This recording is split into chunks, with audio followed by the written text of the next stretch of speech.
News Hour live. पश्चिम नेपाललाई भूकम्पले हल्लाउन थालेको 9 महिना भइसक्यो। कार्तिक 23 गते बिहान 2:15 बजे डोटी केन्द्रबिन्दु बनाएर गएको 6.6 म्याग्निट्युडको भूकम्पले पूर्वी चौकी गाउँपालिकामा घर भत्किँदा 6 जनाको ज्यान गयो। यो प्रसङ्ग शनिबार बिहान पूर्वी नेपालमा बाढी पहिरोले मच्चाएको वितन्टाले स्मरण गराइदिएको हो। पूर्वी नेपालको शङ्खुवासभा, ताप्लेजुङ र पाँचथरमा एक रातकै बाढी पहिरोले 3 जनाको ज्यान लियो भने 29 जना हराइरहेका छन्। भौतिक क्षतिको विवरण आउने क्रम नै छ। दर्जनौं आवास, पुल, खानेपानीदेखि खेतबारी बाढी पहिरोले सोहोरेर लगेको छ। एक रातकै बाढीले निम्त्याएको यस विनाशले आउँदा दिन थप चुनौतीपूर्ण हुन सक्ने चेतावनीको घण्टी बजाएको छ।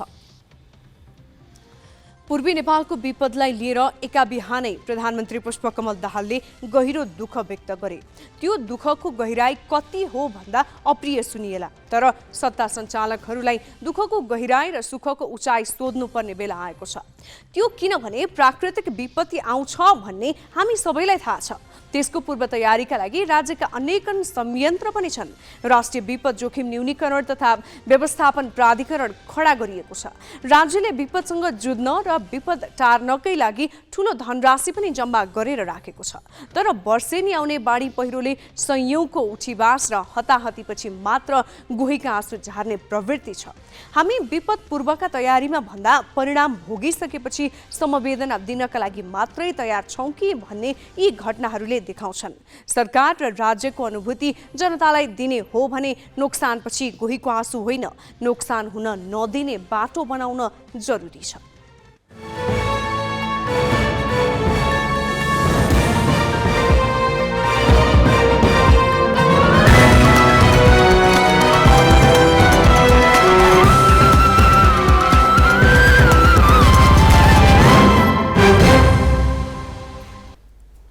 नमस्कार, यो हो ग्यालेक्सी न्यूज आवर। अब हेडलाइन्स।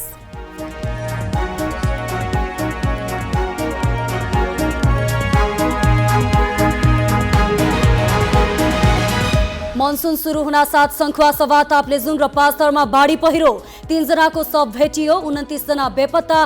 क्षति रोक्न पूर्व तयारी नगरेको भन्दै संसदमा सरकारको आलोचना।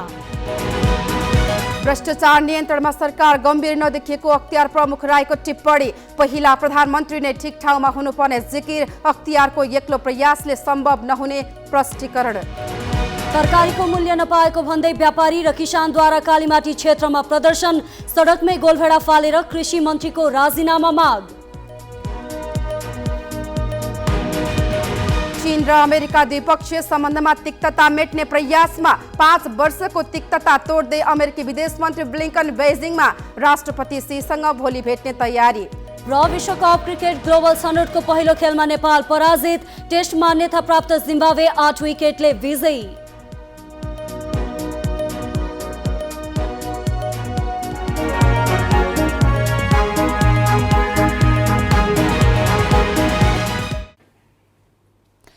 वैशाख जेठ महिनाभरि पानी नपरेर उखरमाउलो गर्मी भोगेका पूर्वी पहाडी शङ्खुवासभा, ताप्लेजुङ र पाँचथरवासीले असार लाग्नासाथ बाढी पहिरोको सामना गर्नु परेको छ। शनिबार बिहानैदेखि छिटफुट वर्षा भइरहे पनि मध्यरातदेखि परेको मुसलधारे वर्षाका कारण बाढी र पहिरोले यो समाचार तयार पार्दासम्म 3 जनाको ज्यान लिएको छ, 29 जना हराइरहेका छन्। धेरै घर परिवार बाढीबाट विस्थापित भएका छन्। राजमार्गका पुल भत्किँदा आवाजावत अवरुद्ध भएको छ। गैरातीदेखि परेको मुसलधारे पानीले शङ्खुवासभाको हेवा खोलामा बाढी आउँदा किनारका 7 घर बगे। चैनपुर नगरपालिका 4 र 5 खपन नगरपालिका 9 मा गएको पहिरोले खोला थुनिएर खुलेपछि बाढीको रूप लियो। बाढीले बगाउँदा सुपर हेवा खोला हाइड्रो पावरका 1 मजदुरको मृत्यु भयो। अन्य 16 जना अझै बेपत्ता छन्। यस्तै अप्पर हेवाका 2 जना मजदुर र नुनढाँटी गाउँका 1 जना समेत हराइरहेका छन्। बाढीले हाइड्रो पावरको पूर्वाधारमा समेत क्षति पुर्याएको छ। हेवा खोला र सवा खोलाको सङ्गम स्थल किनारका बस्ती कटान गर्दै लगेको छ। यहाँका 4 घरमा क्षति पुगेको छ। चैनपुर नगरपालिकाले प्रभावितलाई सुरक्षित स्थानमा स्थानान्तरण गरेको छ। यता सवा पोखरी गाउँपालिकामा गोठ बगाउँदा 2 जना बेपत्ता छन्। अविरल वर्षापछि आएको बाढीले 5 थरमा 1 जनाको मृत्यु भएको छ। बाढीमा परि फालेलुङ गाउँपालिकाकी जुना साउदेनको मृत्यु भएको हो। अरु 5 जना बेपत्ता छन्। बेपत्ता हिलिहाङका तिलकुमार तामाङ, फिदिमका सन्जोग लिम्बू, राजकुमार राई, आशिष माझी, एलिसा माझीको खोजी भइरहेको छ। बाढीका कारण मेची राजमार्गको हेवा पुल, तमोर करिडोर अन्तर्गतको माझीटार हेवा पुल, मध्य पहाडी लोकमार्ग अन्तर्गतको दोभाने पक्की पुल बगाएको छ। 7वटा पक्की पुल र 6वटा झोलुङ्गे पुल बगाउँदा यातायात र पैदल आउजाउमा समस्या भएको छ। बाढीबाट 9 घर परिवार विस्थापित भएका छन्। बाढीले 14 मेगावाट क्षमताको माउन्टेन ए र 21 मेगावाटको माउन्टेन बी जलविद्युत आयोजनामा पनि क्षति पुगेको छ। मध्यरातमा 81 बाढी आएपछि धेरैले भागेरै ज्यान जोगाए। खोला हल्का हुँदाखेरि अनि एकछिनपछि चाहिँ एकदमै ठुलो बढे जस्तो गरौँ। अनि अब हामी पनि केही यसो वरपर उठाउँ कि भन्ने अब मैले घर परिवारलाई पनि उठाएँ। त्यस पछाडि अनि वरपर साथीभाइ पनि अलिक जम्मा भए। त्यस पछाडि दह्रो खोला आएपछि अब हामी पनि भाग्नुपर्छ भनेर भाग्यौँ। नभएको भए त अब हामी लगभग मर्थ्यौँ होला। हामी त्यहाँ बाँच्थ्यौँ होला। सधैँ त्यसरी आउँदैन थियो। झाडा पिसाब निस्किने गर्ने गर्दथ्यो। मसिनो बच्चाहरू छ, नानी नातिनीहरू छ, त्यसैले गर्दा चेङचेङ गर्ने गर्दछ। अनि के भयो भनेर उनी अर्को कोठामा म किचनमा सुत्ने गर्दछु। अनि त्यसैले गर्दाखेरि चार भयो किन रुवाको भनेर मैले भन्दाखेरि अब ठुलो रन्केपछि फट यो नहुने रहेछ भन्ने कुरा हो नि। अनि भाग्नु परेन। खोला एक यो ज्यादै यो गरेर लगाएको छ, माथि हङहङ आउँदैछ। पानी परिरहेकाले उद्धार र राहतमा कठिनाई भएको छ। जोखिम परिवारलाई सुरक्षित स्थानमा सार्ने र बेपत्ताको खोजी कार्यलाई तीव्रता दिएको जिल्ला प्रशासन कार्यालय 5 थरले जनाएको छ। विस्थापित हुने क्रम चाहिँ अहिले बढिरहेकोले यसको यकिन विवरण पछि आउने नै छ र हामीले यसको तत्काल राहत र उद्धारको क्रममा हामीले विभिन्न निकाय सरकार निकायसँग समन्वय गरिरहेको अवस्था छ। गृह मन्त्रालयमा, त्यसपछि प्रदेशको मुख्यमन्त्री तथा मन्त्रीको कार्यालयमा र यहाँबाट निर्वाचित हुने प्रदेश तथा सङ्घीय सांसदहरूसँग हामी यो समन्वय र सम्पर्क निरन्तर गरिरहेका छौँ।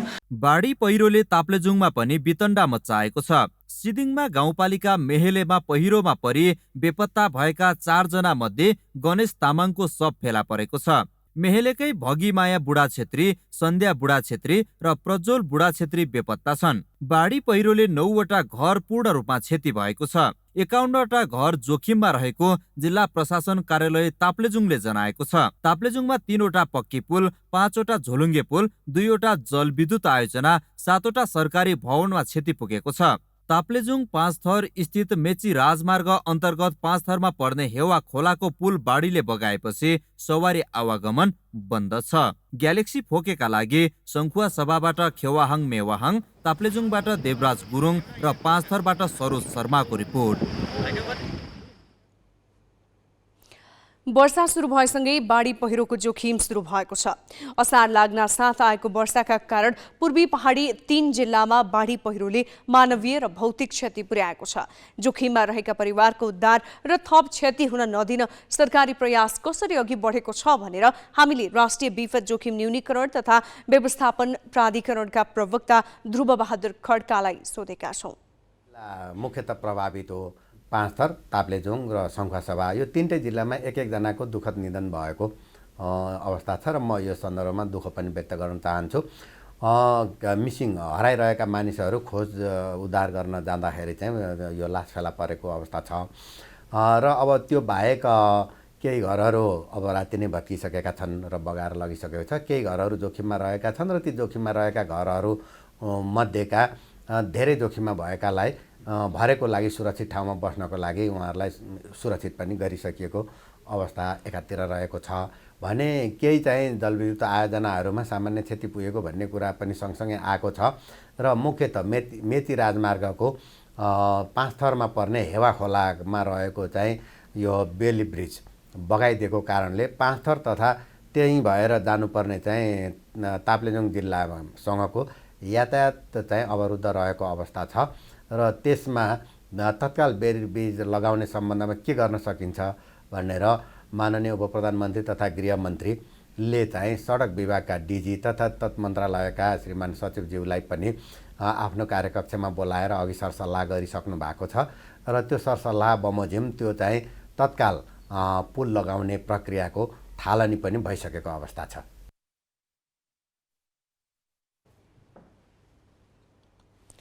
सङ्खुवासभा, पाँचथर, ताप्लेजुङ लगायत पहाडी जिल्लामा बाढी पहिरोका कारण भएको क्षतिका विषयमा आज सांसदहरूले सरकारको ध्यानाकर्षण गराए। उनीहरूले खोज तथा उद्धारको काम प्रभावकारी बनाउन माग गर्दै पीडितहरूलाई राहत उपलब्ध गराउन पनि माग गरे। यस्तै विपदको पूर्व तयारी नगरेको भन्दै सांसदहरूले सरकारको आलोचना गरे। सांसदहरूले प्रश्न उठाएपछि सरकारका तर्फबाट सदनमा उपस्थित भौतिक पूर्वाधार तथा यातायात मन्त्री प्रकाश ज्वालाले उद्धार र राहतका लागि टोली परिचालन गरिसकेको तथा बाढीले क्षति पुगेका सडकमा आवागमनका लागि काम अगाडि बढाइसकेको जानकारी दिएका छन्। विपदको घडीमा सङ्खुवासभा लगायतका यो क्षतिग्रस्त जिल्लाहरूमा नेपाल सरकारले तत्कालै उद्धार राहत र सहयोग पुर्याओस् भनेर सम्माननीय प्रधानमन्त्रीलाई पनि आज बिहान हामीहरूले भेटेरै निवेदन गरेका छौँ र सङ्खुवासभा जिल्लाका र पहाडी जिल्लाका सुरक्षाकर्मीहरूले मात्रै यो क्षतिलाई उद्धार गर्न नसक्ने भएको कारणले नेपाल सरकारसँग सम्मानीय सभामुख मार्फत चाँडोभन्दा चाँडो यस कार्यलाई उद्धार कार्यलाई सहयोग पुर्याइदिन र क्षतिलाई न्यूनीकरण गरी क्षतिपूर्ति राहत उपलब्ध गराइदिन हुन म विनम्र आग्रह गर्न चाहन्छु। प्रभावकारी खोज उद्धार गर्न थप क्षति हुन नदिन विशेष सतर्कताका साथ प्रभावकारी कदम चाल्न जोडदार माग राख्छु। यो वर्ष पनि झन्डै 2,90,000 घरधुरीमा बसोबास गर्ने झन्डै 13 लाख जनसङ्ख्या यसबाट प्रत्यक्ष प्रभावित हुने अनुमान राष्ट्रिय विपद तथा जोखिम न्यूनीकरण तथा व्यवस्थापन प्राधिकरणले गरेको छ। यस्तो तथ्याङ्क सार्वजनिक हुँदाहुँदै पनि सरकारले पूर्व तयारीका निम्ति कुनै काम गरेको छैन। म सरकारलाई निम्नलिखित कार्यहरू अविलम्ब सुरु गर्नका निम्ति अनुरोध गर्न चाहन्छु। पूर्व सूचना प्रणाली जडानको दायरा बढाउने, सूचना प्रवाहलाई प्रभावकारी र विश्वासिलो बनाउने, खोज तथा उद्धार कार्यका लागि संस्थागत क्षमता बढाउने, विपद न्यूनीकरणका लागि सार्वजनिक र निजी क्षेत्रसँग सहकार्य गर्ने, बिमा तथा सामाजिक सुरक्षाका कार्यहरूको दायरा बढाउने। विपदको अवस्थाको जानकारी यो सदनमा गर्नुपर्छ भन्ने म सभामुख महोदय मार्फत गृहमन्त्रीज्यूको ध्यान आकर्षण गर्न चाहन्छु। त्यसै गरिकन पुल सडकहरू क्षति पुगेका छन्, त्यसको तत्कालैको अवस्था के छ, भौतिक पूर्वाधार मन्त्रीज्यूले यस विषयमा सदनमा जानकारी दिन सभामुख महोदय मार्फत म माग गर्न चाहन्छु र तत्कालै बेली ब्रिजहरूको व्यवस्था गरिकन, झोलुङ्गे पुलहरूको व्यवस्था गरिकन आवागमनलाई सहज बनाउन पनि म सभामुख महोदय मार्फत ध्यान आकर्षण गराउन चाहन्छु। सरकारले बेपत्ता नागरिकहरूको उद्धारको निम्ति र सङ्कटमा परेका बाढी पहिरोबाट पीडित भएका व्यक्तिहरूको राहतको निम्ति, सहयोगको निम्ति तीव्र रूपमा काम अगाडि बढाइरहेको छ। त्यस क्षेत्रमा नेपाली सेना, सशस्त्र प्रहरी, नेपाल प्रहरी, सरकारी निकायका राष्ट्र सेवक कर्मचारीहरू त्यो खोज उद्धार र राहतका काममा सक्रियताका साथ लागिरहनु भएको छ। यो कुरा पनि म जानकारी गराउन चाहन्छु। खास गरी हाम्रो मन्त्रालयसँग सम्बन्धित विषयका सवालमा मेची राजमार्गमा पर्ने एउटा ताप्लेजुङ जिल्ला र पाँचथरका केही पालिका जोड्ने हेवा खोला पुल भत्किसकेपछि र तमर कोरिडोरको बेली ब्रिज पनि भत्किएपछि, बाढी पहिरोले चाहिँ बगाएपछि ताप्लेजुङ जिल्ला पूर्ण रूपमा विच्छेद जस्तै भएको छ। यातायातको सम्पर्कबाट त्यहाँ चाहिँ विद्युत सम्पर्क पनि टुटेको छ र त्यहाँका जनताहरूलाई असाध्य ठुलो चाहिँ समस्या झेल्नु परेको बेहोरामा यहाँ अनुरोध गर्न चाहन्छु। त्यो पुल भत्किएको ठाउँमा बेली ब्रिज निर्माणको कामलाई चाहिँ हामीले आजैदेखि सुरु गरिसकेका छौँ। आजै हामीले सम्बन्धित कार्यालयमा सम्पर्क गरेर बेली ब्रिज उपलब्ध गराउने र त्यो बेली ब्रिज चाहिँ अगाडि बढाउने र 10 दिनभित्रमा हामीले त्यो ठाउँमा बेली ब्रिज जोड्ने काम चाहिँ सम्पन्न गर्ने गरी कामलाई अगाडि बढाइरहेका छौँ। त्यस्तै गरी त्यो विभिन्न ठाउँमा अवरोध भएको सडक चाहिँ खुलाउनका निम्ति डिभिजन कार्यालय इलाम, यान्त्रिक कार्यालय फिदिम, तमर कोरिडोर योजना कार्यालय र मध्य पहाडी सडक कार्यालयका पदाधिकारीहरूलाई हामीले मन्त्रालयबाट, विभागबाट निर्देशन दिइसकेका छौँ र सँगसँगै हामीले विभिन्न ठाउँमा यो बाढी पहिरोले यो मनसुनको बेलामा सडक अवरुद्ध हुने कुरालाई ध्यानमा राखेर पूर्व तयारीको कामलाई पनि अगाडि बढाएका छौँ। अब केही न्युज संक्षेपमा। मुटुमा समस्या देखिएपछि शनिबार बिहानदेखि अस्पताल भर्ना भएका राष्ट्रपति रामचन्द्र पौडेलको स्वास्थ्य अवस्था स्थिर रहेको अस्पतालले जनाएको छ। महाराजगञ्ज स्थित मनमोहन कार्डियोथोरासिक भास्कुलर तथा ट्रान्सप्लान्ट सेन्टरले राष्ट्रपति पौडेलको स्वास्थ्य अवस्था स्थिर रहेको जनाएको हो। सेन्टरका कार्यकारी निर्देशक प्राध्यापक डाक्टर रत्नमणि गजुरेलले विज्ञप्ति जारी गर्दै राष्ट्रपतिको मुटुको चालको निगरानी भइरहेको उल्लेख गरेका छन्। राष्ट्रपतिको मुटुमा समस्या देखिएपछि उनी शनिबार बिहानै 5 बजे उपचारका लागि भर्ना भएका थिए। गत मङ्गलबार राष्ट्रपति पौडेल मुटुमा समस्या देखिएपछि शहीद गङ्गालाल राष्ट्रिय हृदयरोग केन्द्रमा भर्ना भएका थिए।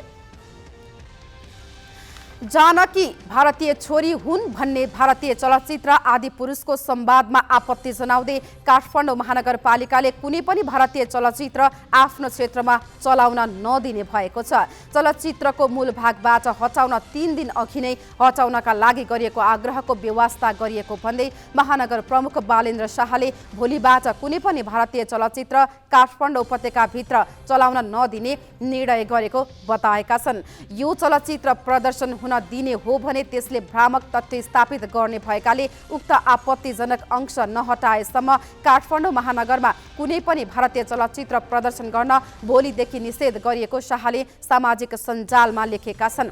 चलचित्र आदि पुरुष यथावत प्रदर्शन भएमा नेपालको राष्ट्रियता, सांस्कृतिक एकता र राष्ट्रिय विभूतिमाथि ठाडो प्रहार भई अपूरणीय क्षति हुने शाहको तर्क छ। तुलसीपुर उपमहानगरपालिकाको पहाडी बस्ती सुनपुरमा झाडा पखालाका बिरामी बढेका छन्। एउटै टोलमा 15 जना भन्दा बढीमा झाडा पखालाको समस्या देखिएको सुनपुर टोलका अध्यक्ष गिरभान भण्डारीले जानकारी दिए। दूषित पानीका कारण झाडा पखालाका बिरामी बढेको अनुमान गरिएको छ। स्थानीयवासीले काठेखोला मुहानको पानी पिउँदै आएका छन्।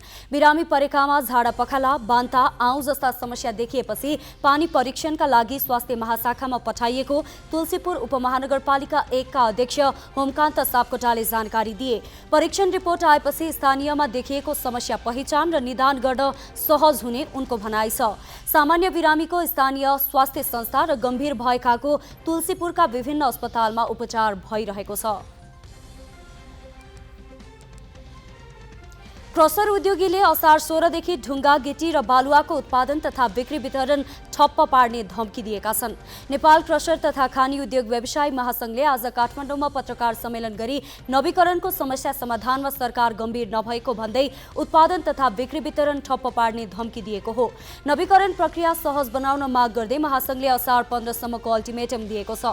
तोकिएका सबै मापदण्ड पूरा गरी राजस्व बुझाएर उद्योग नवीकरण गर्न खोज्दा पनि सरकारले नमानेको महासंघको दावी छ।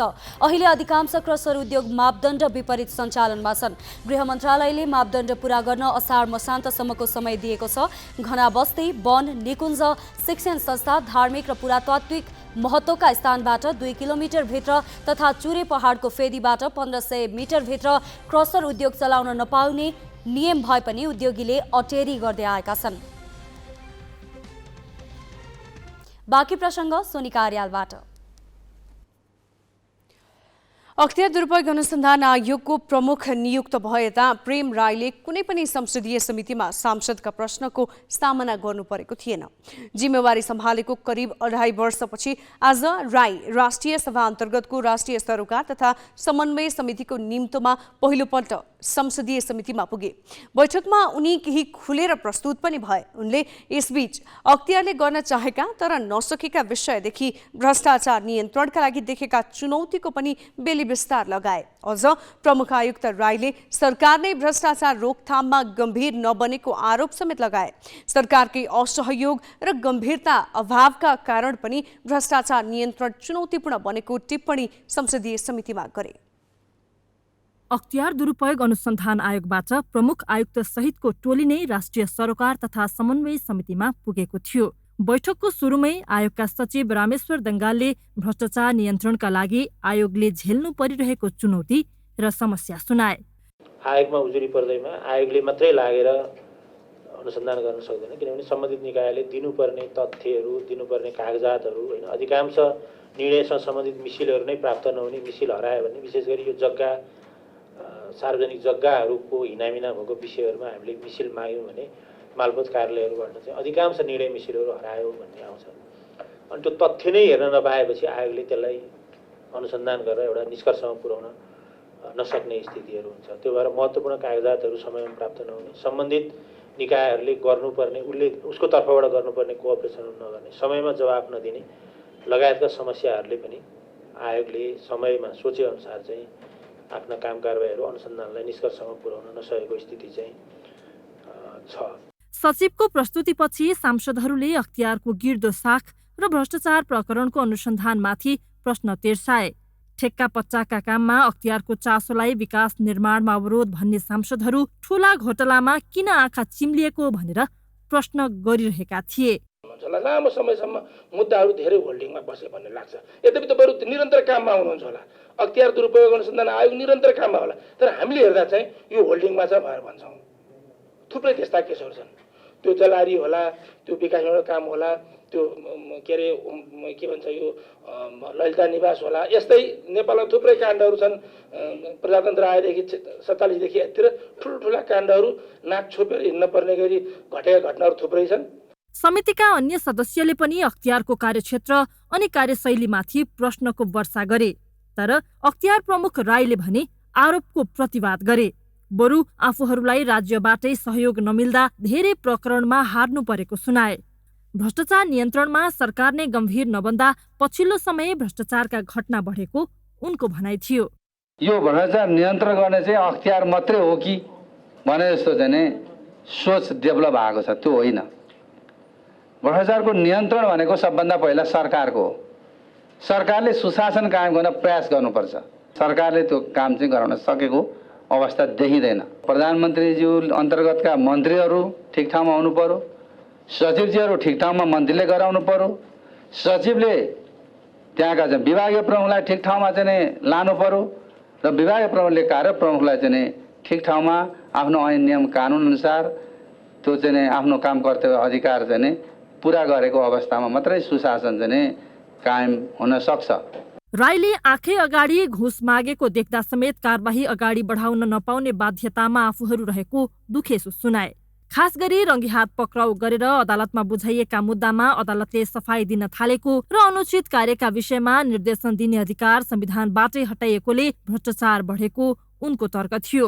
रेड ह्यान्डको विषयमा अहिले अप्ठ्यारो परेको अवस्था छ। त्यो अप्ठ्यारो विषयवस्तुले गर्दा करप्सन लाई सजिलो बनाएको अवस्था हो र करप्सन त्यो पेटी करप्सनहरू यदाकदा जताततै चलेको छ। सबै हजुरहरू जहाँ जो जानुहुन्छ गएर हेरे हुन्छ, मालपोतमा यातायातमा उसमा त्यो खुल्ला रूपमा चाहिँ चलिरहेको छ, तर हामी केही गर्न सक्दैनौँ। अनि भ्रष्टाचार छ, अख्तियारले के हेर्छ भने त्यो कुरो त्यो हामीले गएर च्याप्प पक्रिन मिल्दैन।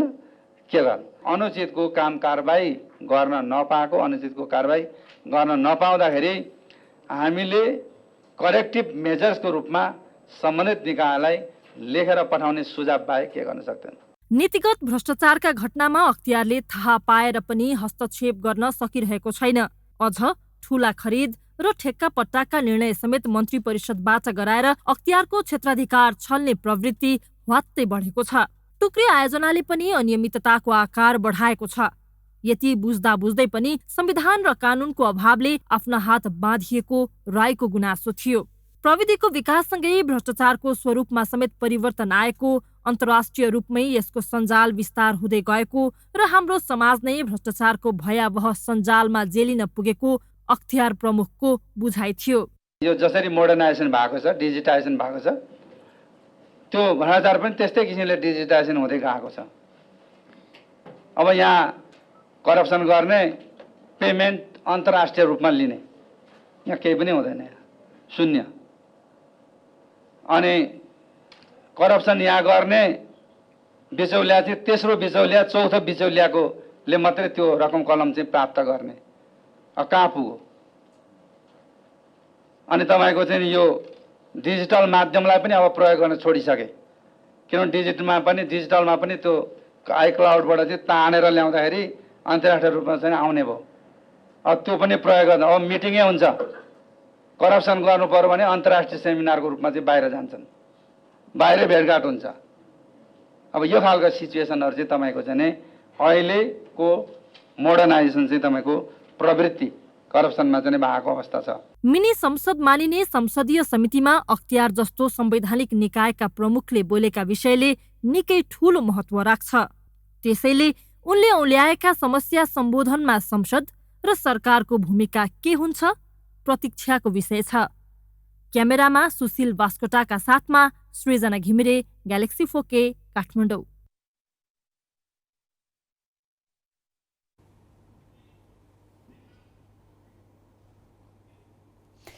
अख्तियार दुरुपयोग अनुसन्धान आयोगबाट भएका काम कारबाही, आयोगका सिफारिस कार्यान्वयन अवस्था, समस्या अनि भावी कार्ययोजना लगायतबारे बुझ्न भन्दै राष्ट्रिय सभा अन्तर्गतको राष्ट्रिय सरकार तथा समन्वय समितिले आइतबार आयोगका पदाधिकारीलाई छलफलमा बोलाएको थियो। तर आयोगका कर्मचारी र पदाधिकारीका कुरा सुनेपछि यो विषय अब सरकारकै प्रतिनिधिसँग छलफल गर्ने निर्णय लिएको छ। केही समस्याहरू, चुनौतीहरू चाहिँ औल्याउनु भएको छ। त्यस उप चाहिँ हामीले यो आजको छलफलबाट चाहिँ एउटा निष्कर्षमा पुगेका छौँ। अख्तियार दुरुपयोग अनुसन्धान आयोगलाई थप व्यवस्थित प्रभावकारी बनाउन, यसले गरेका सुझाव र सिफारिसहरूलाई कार्यान्वयन गर्न नेपाल सरकार प्रधानमन्त्री तथा मन्त्री परिषद कार्यालयसँग चाहिँ हामीले थप छलफल गर्नुपर्ने देखिएको छ। उठाएका जति पनि सवाल छ, कानुन निर्माणका सवाल छ, नयाँ कानुन निर्माणका सवाल छ, कतिपय क्षेत्र स्पष्ट पार्नुपर्ने सवाल छ। यो आज उठेका जति पनि सवाल छ, यहाँहरूका प्रतिवेदन आज प्रस्तुतिबाट पनि यी विषयहरूको पेरिफेरीमा रहेर हामी तत्काल नै नेपाल सरकार प्रधानमन्त्री तथा मन्त्री परिषद कार्यालयसँग छलफल गरेर आवश्यक निर्देशन दिने यो आजको हाम्रो बैठकको निष्कर्ष रहेको म जानकारी गराउन चाहन्छु। अब केही न्युज संक्षेपमा। अमेरिकी विदेश मन्त्री एन्टोनी ब्लिङ्कन 2 दिने भ्रमणका क्रममा चीनको राजधानी बेजिङ पुगेका छन्। विदेश मन्त्री ब्लिङ्कनले आज चिनिया समकक्षी छिङकाङसँग भेटवार्ता गरेका छन्। यो करिब 5 वर्षमा अमेरिकी कूटनीतिज्ञले गरेको पहिलो चीन भ्रमण हो। अमेरिकी अधिकारीहरूले वार्ताको मुख्य एजेन्डा विगतमा चिसिएको 2 देशको सम्बन्धलाई स्थिर बनाउनु रहेको बताएका छन्। भ्रमणकै क्रममा विदेश मन्त्री ब्लिङ्कनले चिनिया वरिष्ठ कूटनीतिज्ञ याङ यी र राष्ट्रपति सी जिनपिङसँग पनि भेट गर्नेछन्। पूर्वी एसियामा चीन र उत्तर कोरियाको सामरिक चुनौती सामना गर्ने उपायका रूपमा यो भ्रमणलाई अर्थपूर्ण रूपमा हेरिएको छ। अमेरिकाले यो यात्राबाट प्राप्त हुन सक्ने उपलब्धिका अपेक्षाहरूलाई घटाउँदै लगेको छ र दुवै देशले कुनै ठूलो सफलताको आशा नगरेको स्पष्ट पारेका छन्। अमेरिकी आकाशमा एक संदिग्ध चिनिया जासुसी बेलुनको उडानपछि करिब 5 महिना अघि फेब्रुअरीमा तय गरिएको विदेश मन्त्री ब्लिङ्कनको चीन भ्रमण स्थगित गरिएको थियो। युक्रेनमा जारी युद्ध, उन्नत कम्प्युटर प्रविधिलाई लिएर उन्नत व्यापार विवाद, चिनिया मानवाधिकार आचरण लगायतका विषयमा समेत भ्रमणका बेला अमेरिकीहरूले छलफल गर्न अपेक्षा गरिएको छ। चिनिया अधिकारीहरूले विदेश मन्त्री ब्लिङ्कनको भ्रमणप्रति सावधानीपूर्वक प्रतिक्रिया व्यक्त गरेका छन् र अमेरिका सम्बन्ध सुधार गर्ने प्रयासमा इमानदार छ कि छैन भनेर प्रश्न उठाएका छन्।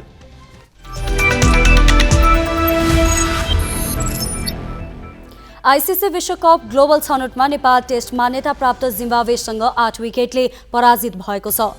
जिम्बाब्वेको हरारे स्पोर्ट्स क्लबमा आज भएको खेलमा सन्तोषजनक ब्याटिङ गरे पनि नेपाल बलिङ र फिल्डिङमा फितलो रह्यो।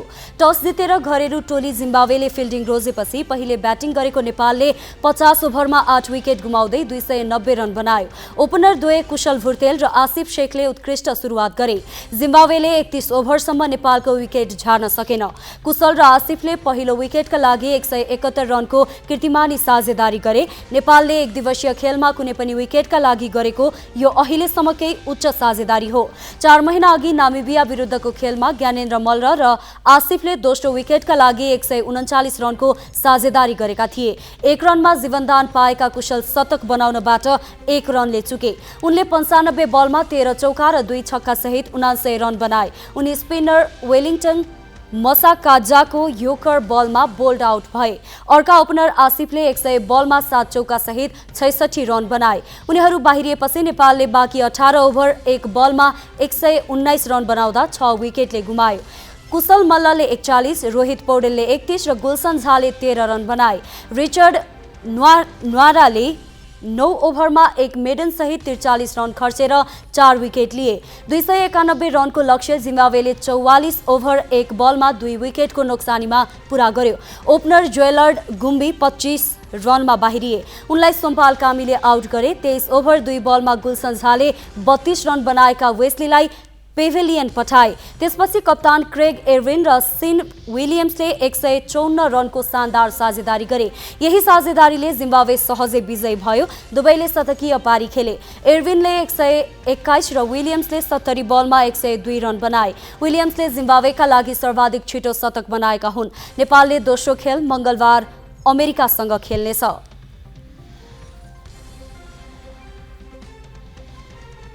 नेपाल बक्सिङ संघले 19औं एसियाली खेलकुदका लागि 13 खेलाडी छनौट गरेको छ। महिलातर्फ 6 र पुरुषतर्फ 7 खेलाडी छनौट भएका हुन्। महिला 50 किलो तौल समूहमा युवा खेलाडी सुषमा तामाङ छनौट भएकी छिन्। सुषमाले अस्मिता दुवाललाई अङ्कका आधारमा हराएर एसियाली खेलकुदका लागि स्थान बनाएकी हुन्। 13औं सालकी स्वर्ण विजेता मिनु गुरुङ 54 किलो तौलमा बक्समाण्डुकी अञ्जली तेलीलाई अङ्कका आधारमा हराएर छनौट भइन्। यसैगरी 57 किलोतर्फ चन्द्रकला थापा, 60 किलोमा सङ्गीता सुनार, 66 किलोमा विनिता थापा मगर र 75 किलोमा सरस्वती चौधरी छनौट भएका छन्। पुरुषतर्फ 13औं सालका स्वर्ण विजेता भूपेन्द्र थापासँगै रविन थापा, ग्याम्जो लामा, दिपेश लामा, दीपक श्रेष्ठ, दीपक सुनवार र आशिष दुवाडी छनौट भएका छन्। बाँकी प्रसङ्ग स्मृति मल्लबाट। अहिले कुनै पनि प्रदेश नामविहीन छैनन्। पछिल्लो पटक प्रदेश 1 ले नाम राख्यो। उसले आफ्नो नाम कोशी राखेको 3.5 महिना भयो। तर केन्द्र सरकारले बजेटमा प्रदेशको नाम लेख्नै छुटाएको छ। संस्कृति पर्यटन तथा नागरिक उड्डयन मन्त्रालयको आगामी आर्थिक वर्षको कार्यक्रम र बजेटमा प्रदेश सभाले बहुमतले राखेको नाम छुटाइएको हो। यो विषयलाई लिएर प्रमुख प्रतिपक्ष नेकपा एमाले प्रश्न उठाएपछि प्रतिनिधि सभामा आज पर्यटन मन्त्रालयको बजेटमाथिको छलफल स्थगित गर्नु परेको छ। सरकारले आगामी आर्थिक वर्षको बजेट जेठ 15 मा ल्यायो। जेठ 21 गतेदेखि संसदमा 1 सातासम्म बजेटमाथि सैद्धान्तिक छलफल भयो। सांसदहरूले उठाएका प्रश्नमा अर्थमन्त्री प्रकाश शरण महतले जवाफ दिएपछि मन्त्रालयगत बजेटमाथि छलफल चलिरहेको छ। आइतबार प्रतिनिधि सभाको बैठकमा स्वास्थ्य तथा जनसङ्ख्या, संघीय मामिला तथा सामान्य प्रशासन मन्त्रालय र संस्कृति पर्यटन तथा नागरिक उड्डयन मन्त्रालयको बजेटमाथि छलफलको कार्यसूची थियो। छलफलका लागि सांसदहरूलाई मन्त्रालयगत बजेट र कार्यक्रम समितिको पुस्तक दिएको छ। तर पुस्तकमा पर्यटन मन्त्रालयको कार्यक्रम र बजेटमा प्रदेशको नाम नै छैन। नामको साटो संख्या राखिएको छ। यो विषयमा प्रमुख प्रतिपक्षी नेकपा एमाले बैठकमा नियमापत्ति जनायो। प्रदेश सभाले 2/3 बहुमत सहित राखेको नाम केन्द्र सरकारले बजेट पुस्तिकामा नै समावेश नगर्नु आपत्तिजनक भएको भन्दै एमाले सरकारसँग जवाफ माग्यो। आफ्ना प्रदेश सभाले 2/3बाट नामाकरण गरिसकेको प्रदेशको नामाकरणलाई समेत संघीय सरकारले पर्यटन मन्त्रालयले अस्वीकार गरेर जुन ढङ्गले प्रदेश 1 मा यति विनियोजन गरिएको छ, 2 मा यति गरिएको छ भन्ने कुरा उल्लेख गरिएको छ। यो प्रदेश सभाको विशेषाधिकारमाथि हनन हो। यो कुरालाई यो सम्मानित सदनमा यी यस्ता विषयमा यो देशले नचिन्ने प्रदेशहरूको छुट्याएको बजेटमा छलफल अगाडि बढ्न सक्दैन। त्यसपछि सभामुख देवराज घिमिरेले पर्यटन मन्त्री सुदन किराँतीलाई जवाफका लागि समय दिए। मन्त्री किराँतीले रोस्टममा पुगेर त्रुटि भएको स्वीकार गर्दै प्रदेशको नाम सहितको बजेट पुस्तिका छाप्ने प्रतिबद्धता जनाए। संस्कृति पर्यटन तथा नागरिक उड्डयन मन्त्रालयको बजेट विनियोजनको सन्दर्भमा हाम्रो विभागको 11 पेजदेखि 18 पेजसम्ममा प्रदेशको नाम उल्लेख नभई अङ्कमा लेखिन गएछ। त्यसलाई हामी सुधारेर सम्मानित सदन समक्ष र माननीयज्यूको हातमा हामी फेरि ल्याउनेछौँ। मन्त्रीको जवाफपछि सभामुख देवराज घिमिरेले मन्त्रालयगत बजेटमाथि छलफल अगाडि बढाउन खोजे। तर एमाले सांसदहरूले मानेनन्। कसैले नचिन्ने प्रदेशको नाममा छलफल गराइन खोज्नु आपत्तिजनक भएको भन्दै विरोध जनाएपछि सभामुख घिमिरेले पर्यटन मन्त्रालयको बजेटमाथिको छलफल कार्यसूचीबाट हटाए।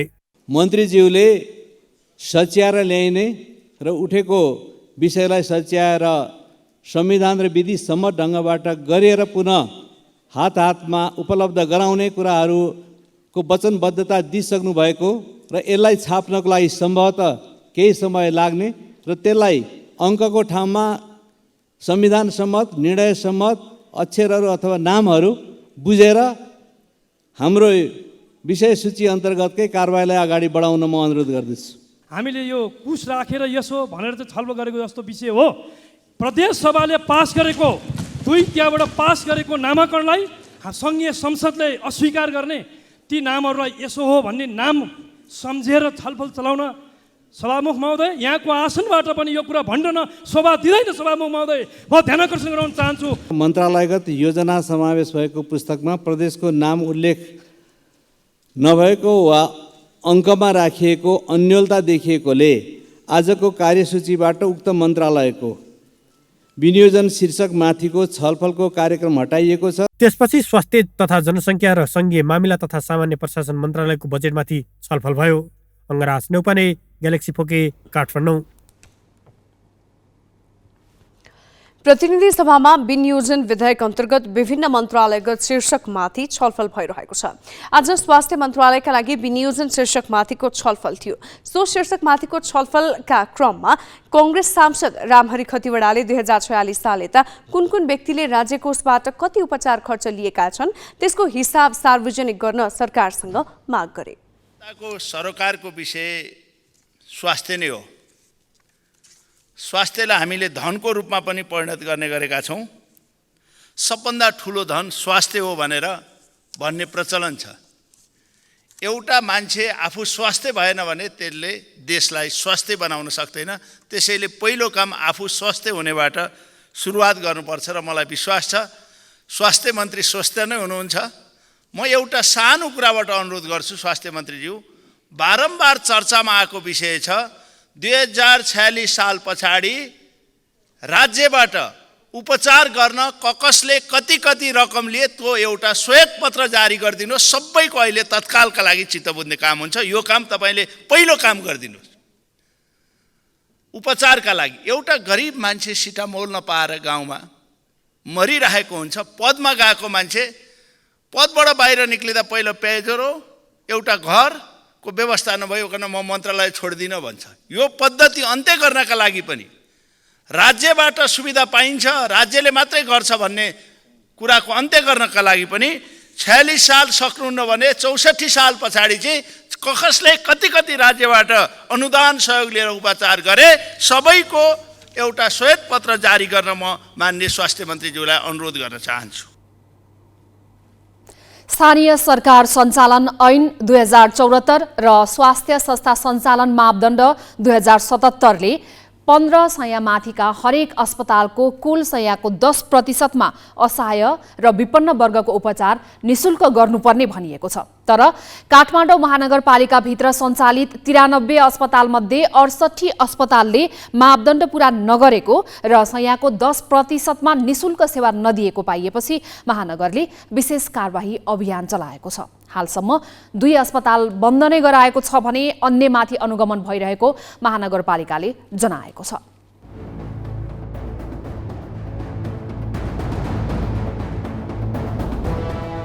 काठमाडौँ महानगरपालिका स्वास्थ्य र शिक्षा क्षेत्रको सेवाप्रति आक्रामक बन्दै गएको छ। संविधान र स्थानीय ऐन कानुन नमान्ने संस्थामाथि महानगरले डण्डा चलाउन थालेको छ। सर्वसाधारणलाई स्थानीय सरकारको अनुभूत गराउने र स्वास्थ्य क्षेत्रमा पहुँच स्थापित गर्न महानगर लागि परेको हो। स्वास्थ्य संस्था सञ्चालन मापदण्ड पालना नगर्ने ऐन नमान्नेमाथि महानगरले कारबाही चलाएको हो। गत जेठ 2 गते लक्षित वर्गलाई कुल शैय्याको 10% निशुल्क उपचार दिन महानगरले सूचना जारी गरेको थियो। सूचनामा लक्षित वर्गले निशुल्क सेवा लिएको विवरण टाँस गर्न भनिएको थियो। यदि त्यो गरेको नपाइएमा महानगरले नियमअनुसार कारबाही गर्ने ब्यौरा सबै स्वास्थ्य संस्थालाई जानकारी दियो।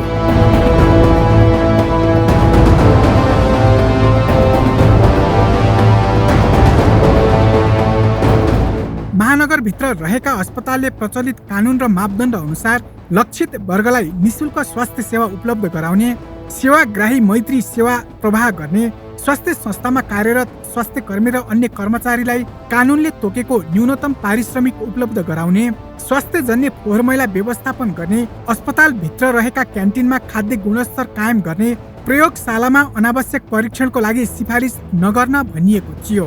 महानगरभित्र रहेका 15 शैय्याभन्दा माथिका 93 अस्पताललाई 10% निशुल्क उपचार सेवा दिएको विवरण मागेको थियो। विवरण नदिने 68 अस्पताललाई कानुनको दायरामा ल्याउन जेठ 16 गते मेयर शाहले स्वास्थ्य मन्त्री मोहन बहादुर बस्नेतलाई भेटेर 68 वटा संस्थाको विवरण सहित 7 दिनभित्र कारबाही गर्न ध्यानाकर्षण गराए। स्वास्थ्य मन्त्री बस्नेत स्वास्थ्य जस्तो संवेदनशील विषयमा गम्भीर नदेखिएको भन्दै महानगर आक्रामक देखिएको छ। स्वास्थ्य संस्था सञ्चालन मापदण्ड नमान्ने, ऐन कानुनले गरेको व्यवस्था कार्यान्वयन नगर्ने अस्पतालमाथि महानगरले कारबाही चलाएको हो।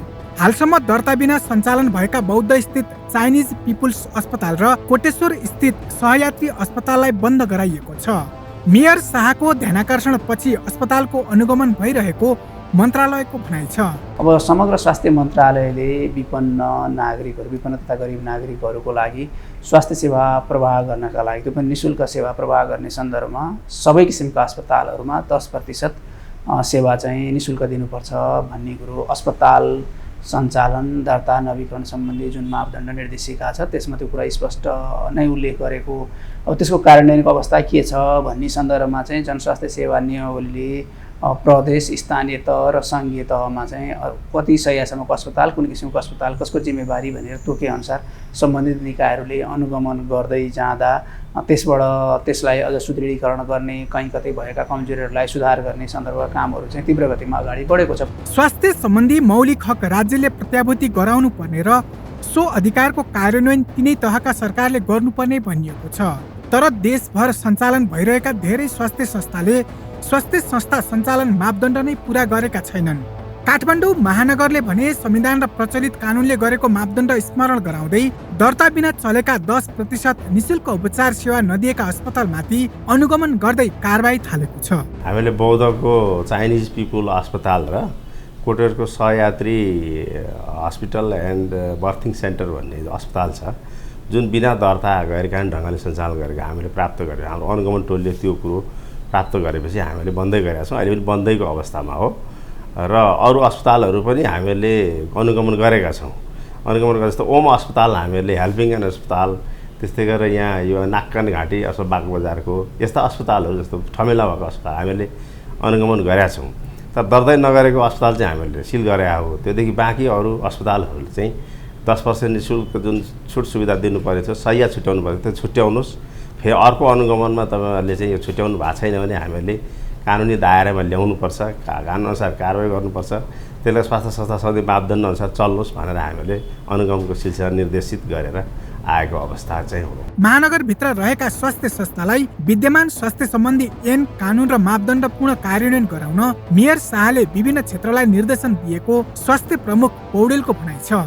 इजाजत बिना चल्ने र मानव जीवनमाथि खेलवाड गर्ने संस्थालाई बन्द गर्ने महानगरको कारबाही स्वागत योग्य भएको सेवाग्राही बताउँछन्।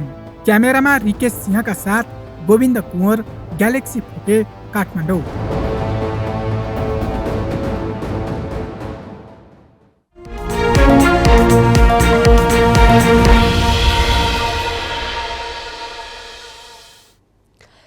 लगातार 9 दिनदेखि बढेर शेयर बजार परिसूचक नेप्से 4 महिना यताकै उच्च बिन्दुमा पुगेको छ। नेप्से आज 52.26 अङ्कले बढेर 2094 बिन्दुमा पुगेको हो। नेप्से 9 दिनमा 192 अङ्कले बढेको छ। नेप्सेसँगै कारोबार रकम पनि बढ्दै गएको छ। 1 महिना अघि 1 अर्ब पनि कारोबार नभइरहेको बजारमा पछिल्लो केही दिन यता लगातार बढेर गत बुधबार 5 अर्ब माथिको कारोबार भएको थियो। आज पनि करिब 5 अर्ब नजिकको कारोबार भएको छ। नेप्सेमा आज 4 अर्ब 86 करोड 91 लाख रुपैयाँको कारोबार भएको छ। आज ब्याङ्किङ बाहेकका सबै उपसूचकमा बढेका छन्। बजार निरन्तर बढ्दा लगानीकर्ताको आकर्षण होटल र बीमा कम्पनीहरूमा देखिएको छ। आज जीवन बीमा उपसमूहको सूचक 6.39% बढेको छ भने होटल उपसमूहको 6.15% बढेको छ। Nepal insurance, Prabhu life insurance, green venture company, Supermadi hydro power लगायतका 6 कम्पनीको शेयर मूल्य 10% बढेको छ।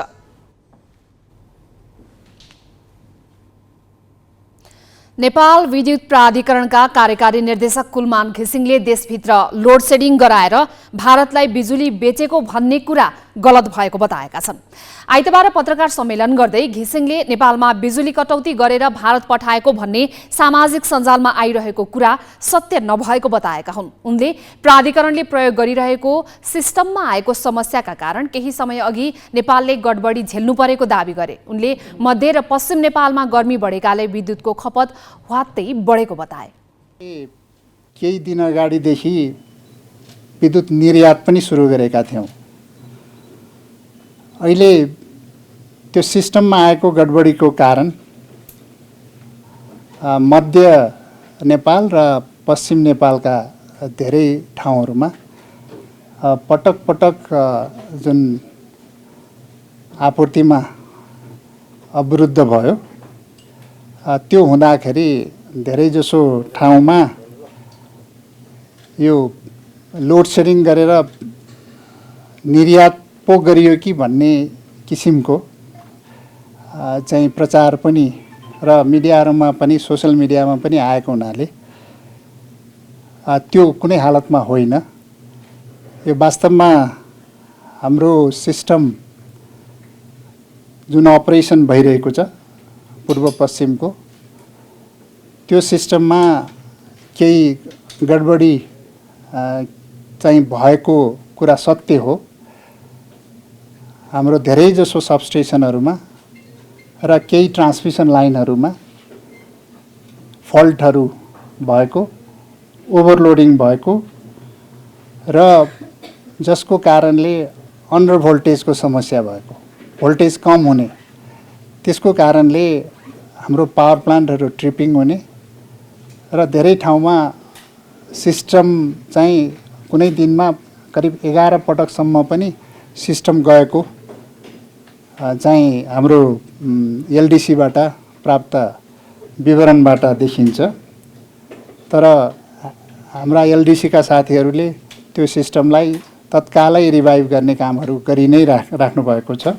धेरै समयको लागि त्यो चाहिँ सिस्टम आउट भएको पनि होइन।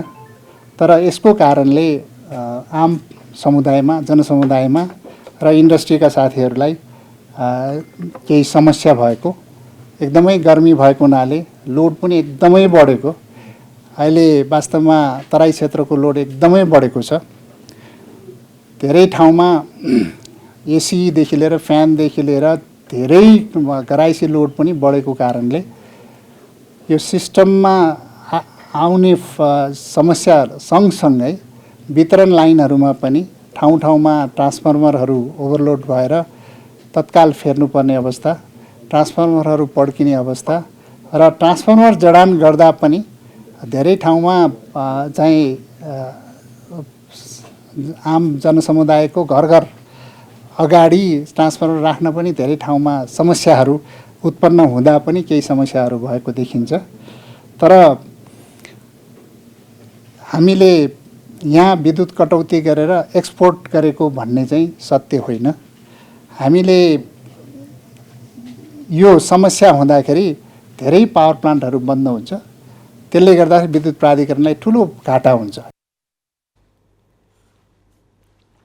सरकारले देशलाई कृषिमा आत्मनिर्भर बनाउने भन्दै आएको छ, जसको लागि कृषि अनुदानको व्यवस्था गरिएको छ। तर देशका वास्तविक किसानहरूले भने आफूले रगत पसिना बगाएर उब्जाएको कृषिजन्य वस्तुको मूल्य पाइरहेका छैनन्। फलफुल तथा तरकारी खेती गर्दा लागेको मूल्य नपाएपछि किसानहरूले कालीमाटी क्षेत्रमा टमाटर सडकमा फ्याँकेर विरोध प्रदर्शन गरेका छन्।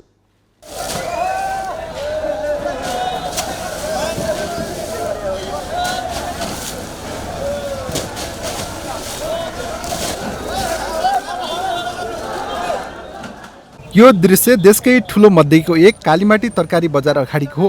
तरकारी व्यापारीहरूले स्वदेशमै उत्पादन भएको फलफुल तथा तरकारीले मूल्य नपाएको भन्दै टमाटर सडकमै फ्याँकेर विरोधमा उत्रिए। स्वदेशमै किसानले रगत पसिना चुहाएर उत्पादन गरेको कृषिजन्य वस्तुले मूल्य नपाउँदा पनि सरकारले ध्यान नदिएको र भारतीय तरकारीलाई प्रोत्साहन गरेकाले विरोधमा उत्रिनु परेको किसानको भनाइ छ। किसानले चाहिँ ऋण लिएर जग्गा भाडामा लिएर आफ्नो घर जग्गा धितो राखेर खेती गरिरहेको अवस्था हो। अहिले भने किसानले लागत खर्च 35 रुपियाँ पर्छ भने आज बेच्दाखेरि चाहिँ 4 रुपियाँ 8 रुपियाँ केजीमा टमाटर बिक्री गरेर बिचौलिया पोच्ने काम र सरकारका तल्लो निकायदेखि माथिसम्म सेटिङ मिलाएर यो कमिसन हामी कृषि मन्त्रीज्यूलाई, माननीय कृषि मन्त्रीज्यूलाई 5 पटक भेट्न गयौँ, ज्ञापन पत्र बुझायौँ, उहाँ चुप्प लागेर बस्नुहुन्छ, निरीह हुनुहुन्छ। यस्तो कृषि मन्त्री चाहिँदैन, कृषिको मन्त्रालय चाहिँदैन आज नेपालमा। किनभने 65% किसानको हक हितको लागि आजसम्म कुनै पनि न राज्यले प्रतिनिधित्व गर्ने व्यवस्था गर्छ, न किसानलाई हक हितको लागि कुनै व्यवस्था गर्छ। हाम्रो लागत 50-55 रोपनी गर्दाखेरि करोडभन्दा माथि नाग्छ। तर अहिले के छ भने हामीले पर रोपनी हिसाब गर्ने हो भने पनि 3 लाख 4 लाख लाग्छ हेर्नु। त्यो गर्दाखेरि अहिले हामीले टमाटरको मूल्य कतिमा बेच्नु परेछ भने 4 रुपियाँ 5 रुपियाँ 8 रुपियाँसम्म पुग्छ भने हाम्रो लागत मूल्य त उठ्दैन। हाम्रो लागत मूल्य उठ्नको लागि पनि हामीले 30 भन्दा माथिमा बेच्नुपर्छ। त्यो भयो भने हामीले मल बिउ यताउता मात्र उठ्छ। अब हाम्रो प्रफिट हेर्नु, हामीले ब्याङ्कबाट लोन लिएको हुन्छ, सरकारबाट लिएको हुन्छ। अहिले ब्याङ्कले सरकारले हामीलाई मर्नु न बाँच्नु बनाइसक्यो। सरकारले टमाटर उत्पादनका लागि अनुदान दिए पनि उचित बजार व्यवस्थापन नगर्दा किसानहरू मर्कामा छन्। टमाटरको उत्पादन मूल्य 35 रुपियाँ पुगेको भए पनि 1 क्यारेटको पनि 35 रुपियाँमा बिक्री हुन नसकेको उनीहरूको गुनासो छ। म 12 वर्ष विदेश बसेर आएको, मलेसिया खाडी बसेर आएको मान्छे। म फेरि आफ्नै देशमा केही गरौँ भनेर अहिले यो व्यवसाय सुरु गर्ने। यतिखेर मेरो स्थिति भनेको अहिले बिहान खाएर बेलुका के खाउँ भनेको स्थिति छ। मसँग भएको मेरो सम्पूर्ण सेभिङ, सम्पूर्ण बचत हालेर मैले खेती गरेँ। अब अहिले जहाँबाट मलाई रिटर्न आउनु पर्थ्यो, मेरो सामान बिक्दैन, रिटर्न आउँदैन। म मेरो बालबच्चालाई के खुवाएर पाल्ने, म के खाएर बाँच्ने? मैले खाडीमा दुःख गरेको पैसा यहाँ सरकारले खाइदियो मेरो। मलाई त्यो चाहियो। सरकारले मलाई क्षतिपूर्ति दिने हो कि न्याय दिने हो कि दिनु पर्यो, अथवा मेरो सामान बेचिदिनु पर्यो सरकार। देशमा रोजगार नपाएर लाखौंको संख्यामा युवाहरू विदेश पलायन भइरहेका छन्। तर देशको यस्तो अवस्था हुँदा पनि केही गर्छु भनेर घर जग्गा ब्याङ्कमा धितो राखेर ऋण काटेर कृषि गर्दा पनि सरकारले बजार व्यवस्थापनमा वास्ता नगरेको उनीहरूको गुनासो छ। उनीहरूले कृषि मन्त्रीको राजीनामा समेत मागेका छन्। सरकारले माफिया सङ्घको सेटिङमा भारतीय तरकारीलाई आयातमा प्रोत्साहन गरेको र स्वदेशमै केही गर्छु भन्ने अठोट गर्ने किसानलाई मर्न बाध्य तुल्याइरहेको किसानहरूको गुनासो छ।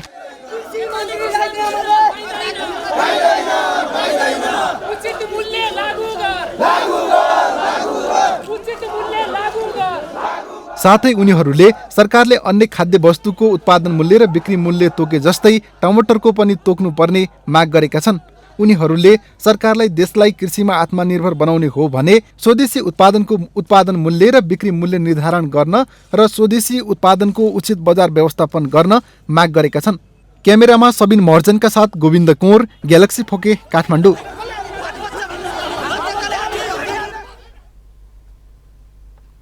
हामी ग्यालेक्सी न्यूज आवरको अन्त्यमा छौं। जाँदा जाँदै हेडलाइन्स।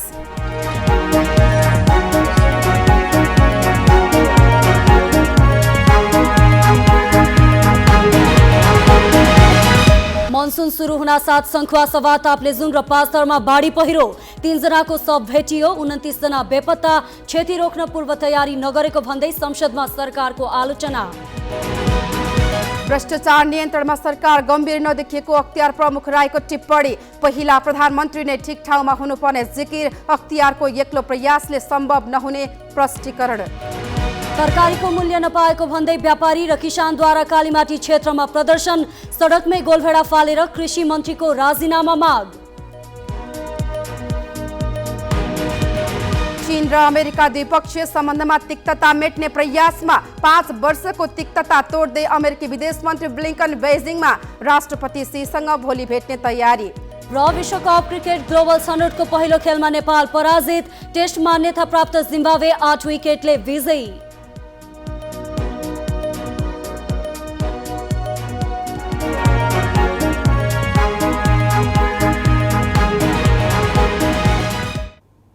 आजलाई ग्यालेक्सी न्यूज आवर सकियो। नमस्ते।